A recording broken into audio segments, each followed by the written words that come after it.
నమస్తే. ఈరోజు మనం ముచ్చటించబోయే రెండవ అంశం డయాబెటీస్తో పాటు సమాంతరంగా ఈరోజు జనబాహుల్యంలో అత్యంత దయనీయమైన స్థితిని కలిగిస్తున్న మరొక మహమ్మారి హైపర్ టెన్షన్ లేదా రక్తపోటు. ఎందుకు రక్తపోటు ఇంత ప్రజానీకానికి ఈరోజు కలిగి ఉంటుంది అనేది చాలా ఆశ్చర్యాన్ని కల్పించే విషయం ఇది. ఎందుకంటే రక్తపోటు ఇంతకుముందు ఓ దశాబ్దం కింద 45-50 ఏళ్ళు దాటిన వాళ్ళలో మనం చూసేవాళ్ళం. ఈరోజు రక్తపోటు 20 ఏళ్ళు దాటిన వాళ్ళలోనే మనం గమనిస్తూ ఉన్నాం. ఎందుకు దీనికి కారణాలు ఏంటిది అనుకున్నప్పుడు మళ్ళీ ఆహార విహార నియమాల్లో ఇప్పుడున్న జనరేషన్ చేస్తున్న తప్పుల వల్లనే చాలామంది రక్తపోటుకు గురవుతున్నారు. ఎందుకు ఆహారంలో వీళ్ళు చేస్తున్న మార్పులు ఏంటి? చాలామంది మనం చూస్తూ ఉన్నాం, ఇంటి ఫుడ్ తినడం లేదు, బయట ఫుడ్కే ప్రిఫర్ చేస్తున్నారు. అది వాళ్ళ టైం కన్స్ట్రెయింట్స్ అనుకోండి, లేదు వాళ్ళకున్న ఒత్తిడి అనుకోండి. కానీ ఈ బయట ఫుడ్ వల్ల డయాబెటీస్ ముప్పు ఎంత ఉందో రక్తపోటు ముప్పు, తద్వారా గుండె జబ్బులు, హార్ట్ ఫెయిల్యూర్లు, హార్ట్ అటాక్లు ఇవన్నీ కూడా మనం చాలా చిన్న వయసులో మంచిగా హెల్దీగా ఉన్నాడు అనుకున్న వ్యక్తిలో కూడా మనం సడన్గా చూస్తూ ఉన్నాం.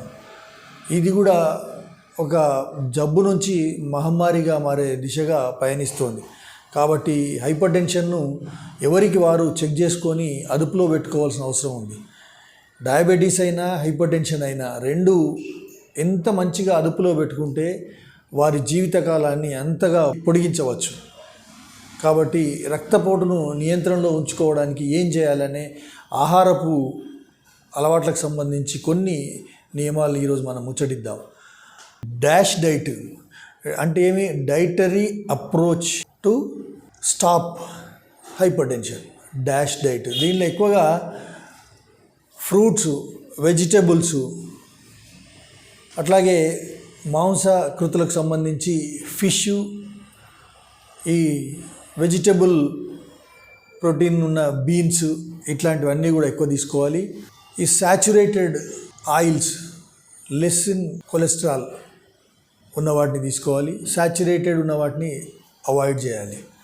అట్లాగే ముఖ్యమైనది పాపాల భైరవుడు ఈ హైపర్ టెన్షన్ కని చెప్పుకోదగ్గది సాల్ట్.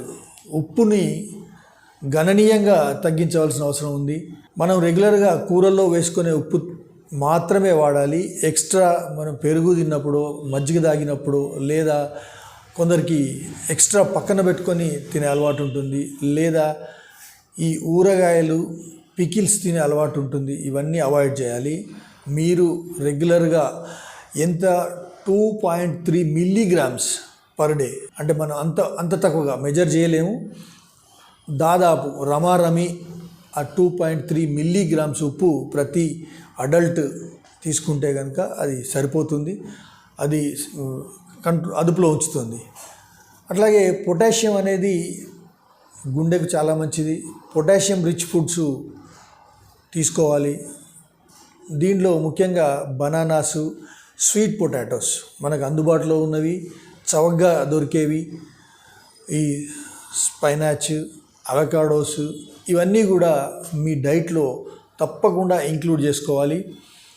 అట్లాగే ఇప్పుడు మనం చూస్తూ ఉన్నాం, ప్రభుత్వాల ఖజానాను ఏదైతే నింపుతుందని గొప్పగా ప్రసార మాధ్యమాలు చెప్తున్న ఆల్కహాల్ ఇంటేక్ ఈ హైపర్ టెన్షన్, డయాబెటీస్ ఉన్న వాళ్ళు ఎంత తక్కువ తీసుకుంటే అంత మంచిది.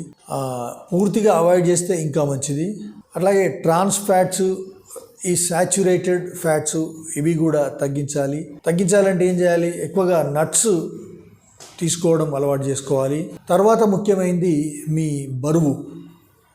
మీ వెయిట్ ఎప్పటికప్పుడు మెజర్ చేసుకుంటూ దాన్ని మీ హైట్కి అనుగుణంగా మీ వెయిట్ ఉండేలా, మీ BMI, మీ బాడీ మాస్ ఇండెక్స్ ఏదైతే ఉందో అది నార్మల్గా ఉండేలా ప్రతి ఒక్కరూ చూసుకోవాలి. అట్లాగే మంచిగా సరిపడా మంచినీరు తీసుకోవడం కూడా చాలా అవసరం. ఎందుకంటే టు కీప్ హైడ్రేటెడ్, మీరంతా మీ బాడీ హైడ్రేటెడ్ అయి ఉండాలి.